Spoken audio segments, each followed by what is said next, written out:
Às vezes, você fica bastante assustado girando aí em cima. Principalmente quando você olha para baixo e vê apenas nuvens negras e brancas.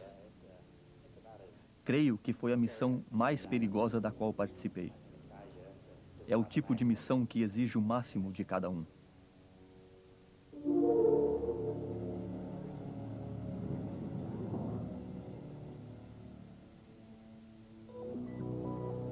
Tudo sobre aviões de combate. Guerra aérea no Vietnã do Norte.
A partir do envolvimento dos Estados Unidos no conflito com o Vietnã, o maior poder militar do mundo foi deslocado para a Ásia.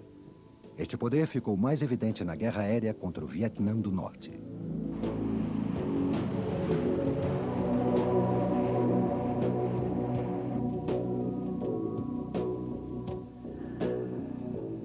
No início, o objetivo dos bombardeios contra o norte era o de cortar o abastecimento aos rebeldes do Vietnã do Sul.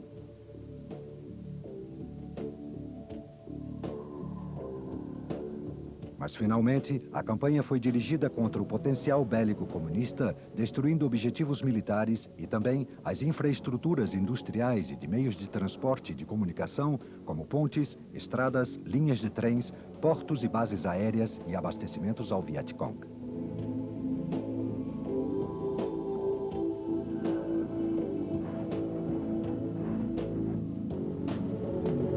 Na guerra contra o Vietnã do Norte, intervieram principalmente os caças-bombardeiros F-105 Thunder Chief e o F-4 Phantom. Os grandes bombardeiros B-52 Stratofortress lançaram milhares de toneladas de explosivos contra o Vietnã do Norte. A Marinha norte-americana e os Marines tiveram um papel determinante na campanha aérea, realizando operações desde os porta-aviões ao sul do Mar da China e das bases no Vietnã do Sul. Aviões como o F-4 Phantom, o F-8 Crusader, o A-4 Skyhawk, o A-6 Intruder e o A-7 Corsair realizaram intermitentes operações numa campanha que durou 8 anos contra uma das mais poderosas defesas aéreas do mundo.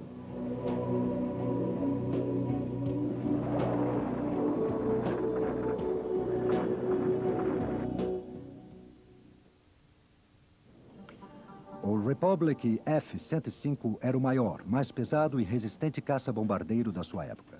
Desenhado como um bombardeiro nuclear tático, o F-105 aguentou toda a campanha norte-americana sobre o Vietnã do Norte. Mais conhecido como THUB, este enorme caça entrou em ação em 1965. Durante os 3 primeiros anos de operações contra o Norte, foi, estatisticamente, o avião de combate mais importante a serviço da Força Aérea Americana no Sudeste Asiático. Realizando operações desde as bases de Korat e de Takli, na Tailândia, os Thunder Chief combateram sem parar. Ainda que pudessem disparar mísseis Bullpup ar-superfície, sua principal missão foi a de lançar bombas de queda livre contra o Vietnã do Norte. Cada avião levava uma carga de 350 quilos e 2 cisternas de reserva.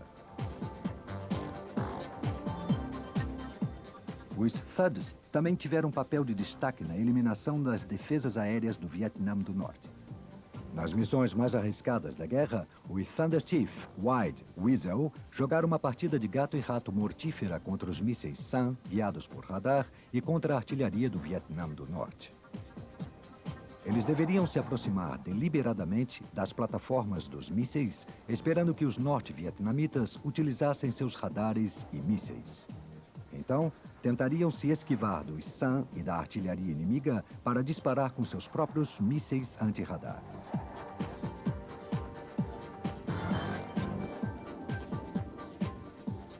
A metade dos 830 F-105 foi destruída e a maioria foi vítima do fogo antiaéreo.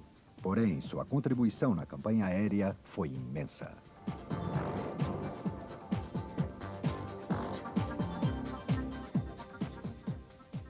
Conhecido pelos seus tripulantes como Buff, grande, feio e gordo, o B-52 foi usado principalmente como bombardeiro tático no Sudeste Asiático. Desde 1957, o B-52 tinha sido o principal bombardeiro nuclear de longo alcance do Comando Estratégico do Ar, sendo que no Vietnã foi utilizado como bombardeiro convencional. Na saturação de bombardeios, conhecida em código por Arc Light, o B-52 atacou as supostas posições dos Vietcongs na selva e também as rotas de abastecimento dos comunistas no Camboja e no Laos. Mais tarde, realizou missões de bombardeio estratégico contra o Vietnã do Norte. O B-52, que tinha sido desenhado para lançar um número limitado de bombas nucleares, foi convertido num bombardeio convencional com incrível capacidade de carga devido a uma modificação especial chamada Big Belly, barriga grande. Pontos especiais de engate, acoplados no arsenal interno do avião, aumentaram sua capacidade de 27 para 84 bombas. Outros pontos de engate debaixo das asas lhe proporcionavam uma surpreendente capacidade para 100 bombas.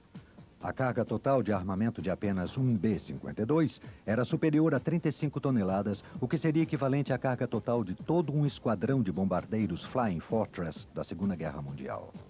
O B-52 atacava de uma altitude tão grande que, apesar do seu tamanho, não podia ser nem visto nem ouvido da terra. O inimigo apenas se inteirava de que o Buff estava na zona de combate quando a terra tremia pelos bombardeios. Os Vietcongs apenas podiam esperar que o holocausto de aço e de fogo terminasse antes de um novo ataque. Durante a Operação Linebacker, no final de 72, os B-52 atacaram o Vietnã do Norte durante 11 dias na mais intensa campanha de bombardeios até então realizada. Em 1964, o Vietnã do Norte supostamente atacou a 2 destruidores da Marinha Americana no Golfo de Tonkin. Como resposta, os americanos atacaram as instalações portuárias de Haiphong, no Vietnã do Norte. A arma escolhida foi o Douglas A-4 Skyhawk. Criada nos anos 50, esta espécie de bólido entre os aviões à reação rendeu um excelente serviço durante toda a guerra, tanto desde os porta-aviões da Marinha Norte-Americana como das bases terrestres dos Marines no Vietnã do Sul. Realizou a maior parte das missões de bombardeio da Marinha contra o Norte até 1968. Também realizou as missões especiais Iron Hand contra as grandes defesas antiaéreas norte-vietnamitas. Apesar do seu tamanho, uma envergadura com pouco mais de 8 metros, o A-4 tinha uma grande agilidade e uma incrível capacidade para carga de armas. Podia transportar 4 toneladas em armamentos, o que significava bombas de queda livre que pesavam até 900 quilos, foguetes não guiados de 70 milímetros e mísseis guiados ar-superfície Bullpup. Finalmente, o A-4 foi substituído nos grandes porta-aviões pelo eficiente A-7 Corsair. No entanto, continuou em serviço nos porta-aviões menores do tipo Essex até o final da guerra. Como consequência da sua longa e exaustiva carreira no Exército, o A-4 sofreu mais perdas do que qualquer outro avião.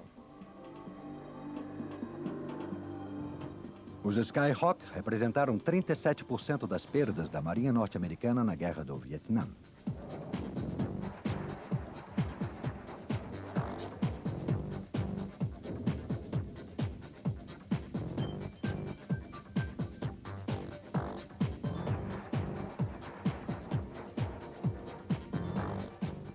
Sem dúvida, o avião de combate mais importante desta guerra foi o McDonnell F-4 Phantom. Este grande e poderoso biplace, em muitas ocasiões, entrou em combate com os 3 corpos do Exército, a Armada, a Infantaria da Marinha e as Forças Aéreas, em operações realizadas desde as bases terrestres do Vietnã do Sul e da Tailândia.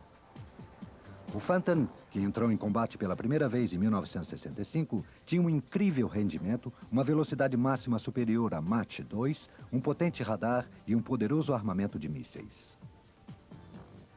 Tinha 3 funções principais: intercepção, bombardeio e reconhecimento.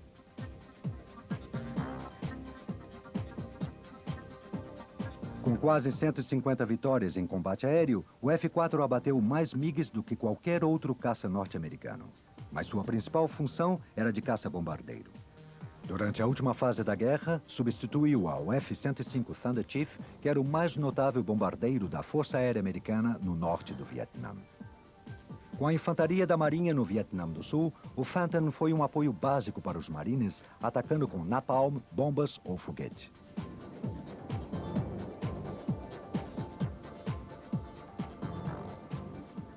A chave do segredo para o sucesso do Phantom está na sua versatilidade e poder de inovação. À medida que a guerra avançava, entraram em combate novas versões do F-4 com uma melhor capacidade de combate. Em sua primeira versão, o F-4B norte-americano abriu caminho para o F-4J, que tinha, entre outras novidades, um radar e um sistema de armamento muito melhores, além de motores mais potentes. Os F-4C das Forças Aéreas foram aperfeiçoados de maneira semelhante. O reconhecimento era uma missão essencial e McDonnell desenvolveu o RF-4 munido de câmeras panorâmicas e um nariz mais alongado. Esta versão desarmada realizou sua primeira missão de combate no final de 1967. O principal defeito do Phantom era a falta de um canhão incorporado para o combate aéreo. Porém, o problema foi totalmente resolvido com o modelo F-4E, que possuía seu próprio canhão de 20 mm. Se o Phantom se sobressaía em alguma função, era a de caça. Os 5 ases norte-americanos no Vietnã pilotaram um Phantom. Entre os outros aviões deslocados ao Vietnã do Norte estava o Grumman A-6 Intruder, o caça mais avançado da Marinha. O Intruder demonstrou sua grande eficiência em julho de 1965, no início das operações bélicas, tornando-se o avião médio de combate Standard da Marinha Americana. O Mini B-52 da Marinha era capaz de lançar 7 toneladas de explosivos. Sua sofisticada aviônica lhe permitia encontrar o alvo e lançar as bombas com enorme precisão em qualquer clima, de dia ou de noite. Outras versões do Intruder foram criadas para missões essenciais como a eliminação de defesas, o abastecimento em pleno voo e a guerra eletrônica.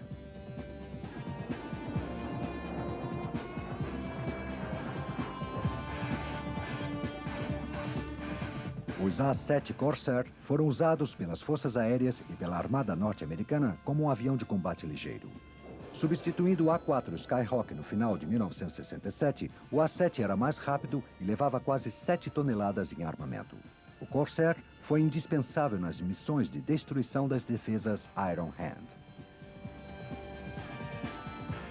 Conseguir dados sobre a força militar norte-vietnamita era uma missão altamente perigosa. O ultra-rápido McDonnell RF-101 Voodoo teve um papel importante no reconhecimento tático na primeira metade da guerra. Nas palavras de um de seus pilotos, este monoplace voava sozinho, sem armas e sem medo, realizando fotografias com seu leque de câmeras panorâmicas e oblíquas. Porém, o preço foi muito caro. Muitos Voodoos foram abatidos. Em 1970, o Voodoo abriu caminho para o RF-4C Phantom. Este avião, nos últimos anos da guerra, realizou para a Força Aérea quase todas as missões de reconhecimento. Mas como o Voodoo, muitos RF-4C também foram abatidos.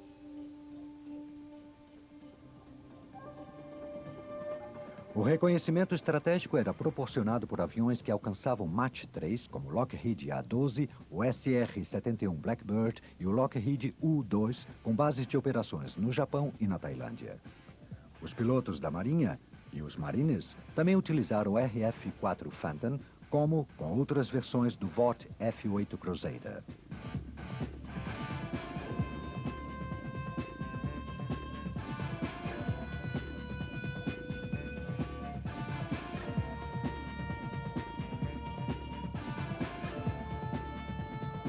Mas o avião de reconhecimento mais importante era o elegante e eficiente North American RA-5 Vigilante, um dos mais rápidos e pesados jamais vistos sobre um porta-aviões.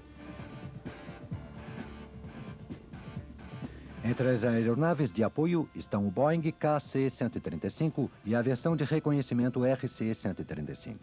Os aviões cisternas reabasteciam os bombardeiros e caças de combate que se diriam ao norte.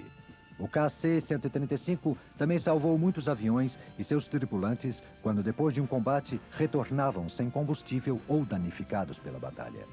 As estações de radar volantes Lockheed SC-121 Constellation controlavam o espaço aéreo norte-vietnamita, enquanto que os grupos de ataque da Força Aérea eram escoltados pelos Douglas EB-66 Destroyer, equipados com contramedidas eletrônicas. O EB-66 tinha como base o A-3 Skywarrior, da Marinha, e realizava uma função similar à de controle eletrônico. O A-3 também era importante como avião cisterna ou como um banco de informação eletrônica. Muitos aviões participaram na operação de resgate, mas o mais importante foi o A-1 Skyrider, apelidado SPAD, e que escoltava os helicópteros de resgate Sikorsky HH-3 Jolly Green e os HH-53 Super Jolly Green Giant quando entravam em território inimigo. Os pilotos norte-americanos que lutaram no Vietnã se enfrentaram à rede de defesa mais sofisticada e mais concentrada jamais vista no mundo. A zona de Hanoi de Haiphong estava protegida pela maior concentração de artilharia antiaérea do mundo, perfeitamente coordenada com os caças MiGs e os mísseis superfície A.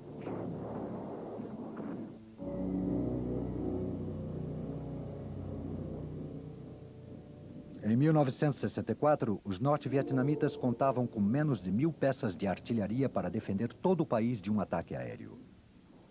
Em apenas 18 meses, aumentaram o número para 7.000, sendo que algumas eram dirigidas por radar. A defesa antiaérea norte-vietnamita contava não apenas com uma artilharia bastante pesada de mais de 100 milímetros, mas também com os camponeses que atiravam com seus rifles contra os aviões norte-americanos. Não importava o calibre da munição. Os norte-vietnamitas respondiam com uma chuva de fogo cada ataque aéreo recebido. A artilharia antiaérea foi a responsável pela maioria das baixas norte-americanas no Vietnã. Entre 1962 e 1973, mais de 2.000 aviões das Forças Aéreas, da Armada e da Infantaria foram abatidos pelas metralhadoras antiaéreas vietnamitas.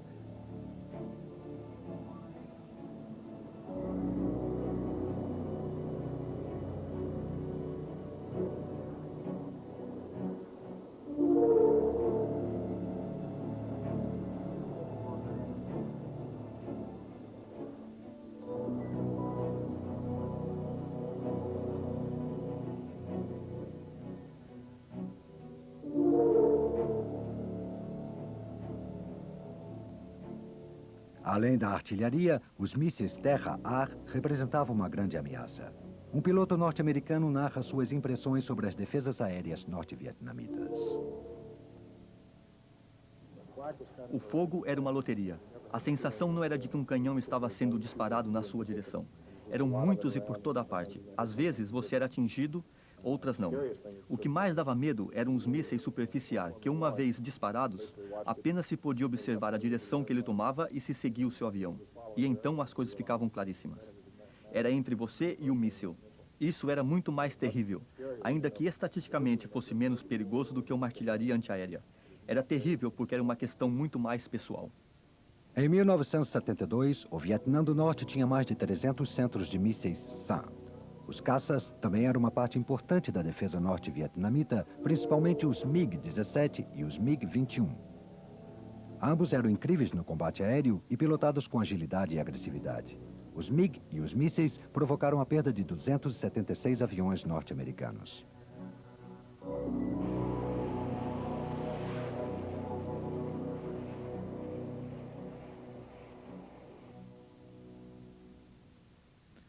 Rolling Thunder foi o nome em código da primeira fase da campanha de bombardeios contra o norte, que durou de 1965 a 1968. Os estrategistas das forças aéreas queriam que o Rolling Thunder fosse uma ofensiva única que eliminasse toda a capacidade de ataque de Hanoi. No entanto, o presidente Johnson restringiu a dimensão da campanha e só permitiu operações mais limitadas sobre uma série de alvos restritamente definidos. Cada alvo deveria ser aprovado diretamente pela Casa Branca.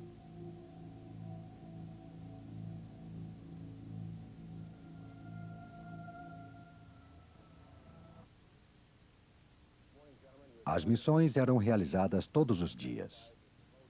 A tensão aumentava quando era anunciada a missão contra um alvo determinado. 30 north, 1060750 east. The target itself is an unserviceable railroad bridge under construction. It is considered to be probably deck type with 3 spans, 280-foot single track. There are 2 concrete piers and 2 concrete abutments that have been complete. Nas bases da Força Aérea, os bombardeiros, os caças e aviões de reconhecimento se preparavam para a missão contra o norte.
A bordo de um porta-aviões da Marinha Norte-Americana no Golfo de Tonkin, manobras semelhantes foram executadas.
caças bombardeiros de combate com grande peso de carga, como o F-4 e o F-105, consumiam muito mais combustível.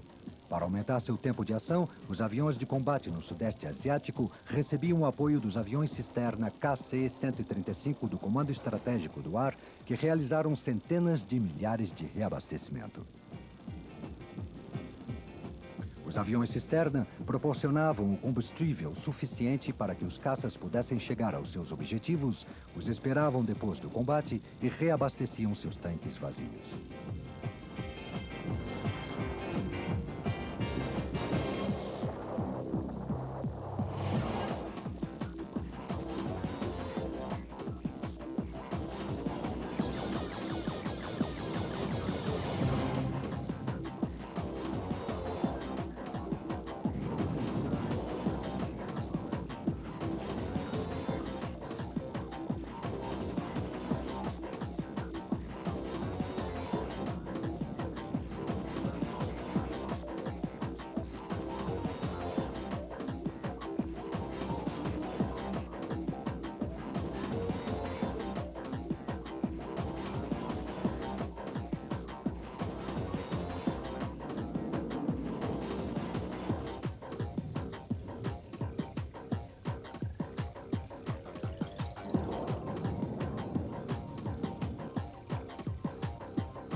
Apenas 5 pilotos dos Estados Unidos conseguiram a condecoração de ases do Vietnã. Os únicos ases da Marinha foram Randy Duke Cunningham e seu copiloto Willie Driscoll. Cunningham nos conta como abateu seu primeiro MiG em 1972, quando pilotava um Phantom. Tinha fugido do disparo de 36 mísseis SAM, lançados desde a base de Quang Li. Quando estava escapando, tentando me afastar da área, vi 2 MiGs-21 que voavam na altura da copa das árvores, se afastando dali. Um deles estava a uns 150 metros e o outro a uns 240 e um pouco mais alto. Eu ia a uns 650 nós, mais ou menos na mesma altura que eles. Enquanto eu ia de trás de um dos MiG-21, Willie deu uma olhada e disse: "Ele está bloqueado." Disparei o míssil e o MiG deu um giro em forma de 8. Era possível ver a nuvem que se desprendia de suas asas. Fiz um giro de aileron e me coloquei diante dele. Quando ele estava a ponto de girar, disparei o segundo míssil. Em quase 2 anos, nenhum MiG tinha sido derrubado. Aquilo era um sonho. Minha adrenalina aumentou. Era como se eu tivesse conquistado uma medalha olímpica.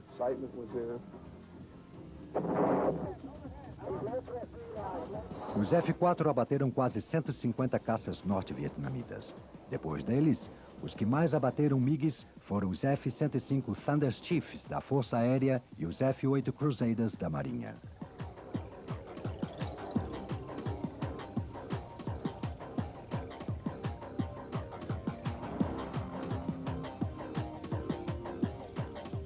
Mas nem tudo estava a favor dos norte-americanos. Os MiGs vietnamitas derrubaram 79 aviões dos Estados Unidos.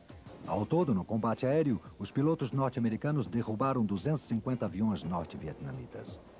A superioridade no treinamento dos pilotos fazia dos caças americanos grandes rivais para os lentos vietnamitas, ainda que com seus MiGs muito mais velozes de fabricação soviética. A proporção de vitórias e de derrotas era menos favorável que a conseguida na guerra contra a Coreia. Como consequência, foi necessária uma mudança radical na preparação dos pilotos para o combate aéreo.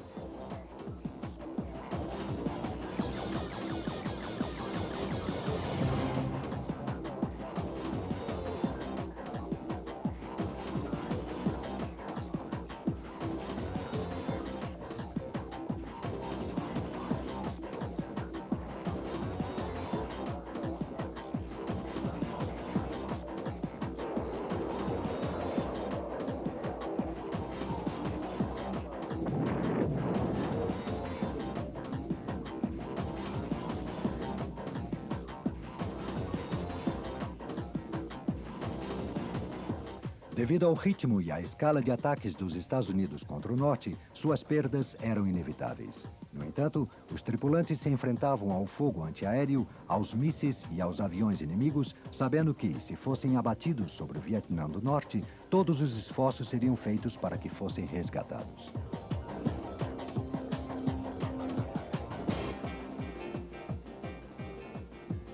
A Força Aérea Americana deslocou esquadrões especiais de resgate para o norte da Tailândia.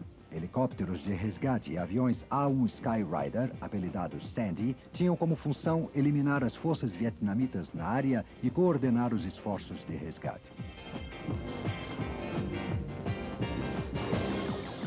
Era sempre uma corrida contra o tempo.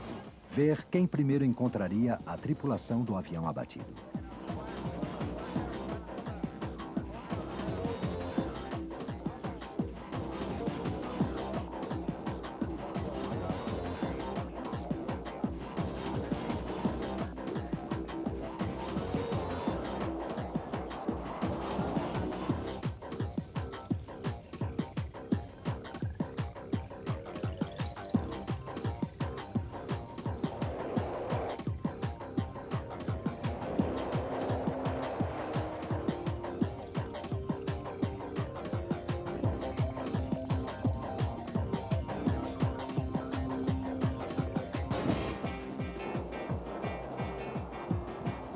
A campanha de bombardeios Rolling Thunder, com muitas perdas para os dois lados, não conseguiu forçar uma rendição vietnamita. Apesar dos ataques aéreos norte-americanos, as tropas e os abastecimentos do norte, a pé ou a nado, continuavam apoiando a guerrilha do sul. De novembro de 1968 até maio de 1972, estabeleceu-se uma trégua nos bombardeios.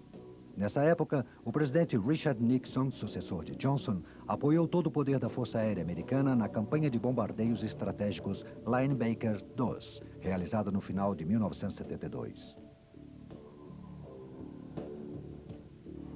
O principal castigo sofrido pelos norte-vietnamitas foi o B-52, que atuava sem restrições contra a sua capacidade bélica.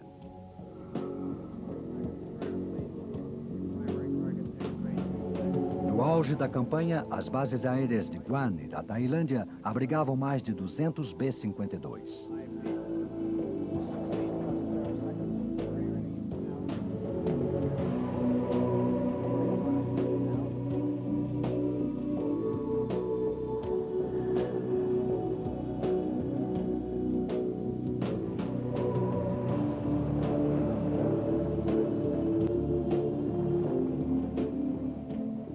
Estes eram apoiados por outros reatores da Força Aérea e da Marinha norte-americana que realizam missões de eliminação e incursões de despistagem.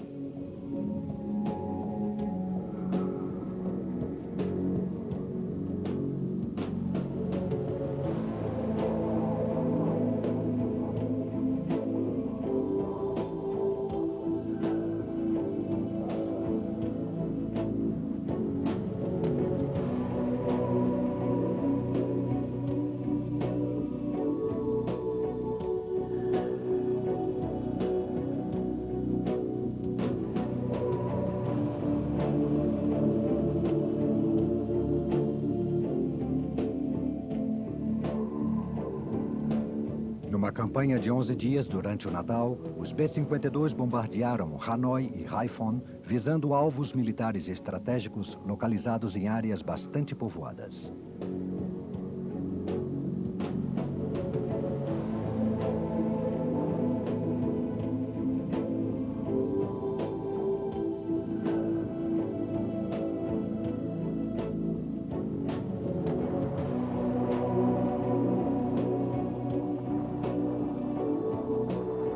A principal tática defensiva dos B-52 contra os mísseis SAM era voar em grupos de 3 para melhor aproveitar a proteção das suas contramedidas eletrônicas.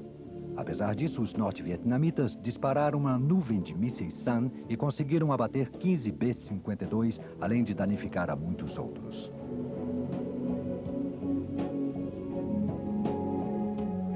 No entanto, os ataques dos B-52 destruíram a maioria das reservas de petróleo e a capacidade geradora de energia dos norte-vietnamitas.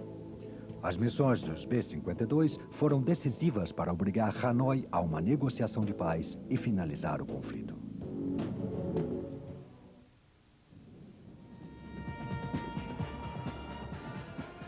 Na guerra contra o Vietnã do Norte, os pilotos americanos se enfrentaram à defesa antiaérea mais forte da guerra moderna. Durante a maior parte da guerra, os pilotos foram limitados por leis restritivas, uma decisão política que custou a vida de muitos norte-americanos, mas que lograram deixar o Vietnã do Norte à beira da ruína numa última campanha de grandes proporções.